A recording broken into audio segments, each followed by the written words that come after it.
Hi అండి, ఎలా ఉన్నారు? బాగున్నారా? ఇదిగో చూడండి, నేనైతే చేస్తున్నాను ముద్దపప్పు, టమాటా పప్పు అయితే చేశాను. మరి దాంట్లోకి అయితే మన కొత్త ఊరగాయ పచ్చడి అండి. చూడండి ఎంత కలర్ఫుల్గా ఉందో.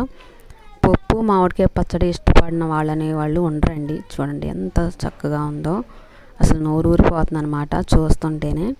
మరి అలాగే మరి పప్పులోకి ఇట్లా మామిడికాయ పచ్చడి వేసి తింటే ఎంత సూపర్గా ఉంటుందో. పప్పు మామిడికాయ పచ్చడి ఎంతమంది ఇష్టపడతారో మరి అయితే చూడండి ఎంత బాగుంటుందో. తాలింపు వేసుకొని పప్పు చక్కగా అన్నంలో తింటుంటే చాలా సూపర్గా ఉంటుంది. మరి అలా ఇష్టపడిన వాళ్ళు ఎవరైనా ఉంటే కామెంట్ చేయండి ఎవరికి ఇష్టమో. ఓకేనండి, చూడండి నేనైతే ఈ రోజున అన్నంలోకి ఇలా చేశాను కూర అనేది. చూడండి మన పప్పు మామిడికాయ పచ్చడి ఇలా తింటే చాలా సూపర్గా ఉండిద్దండి. చూసారు కదా, చాలా బాగుంటుంది. నచ్చితే లైక్ చేయండి, షేర్ చేయండి.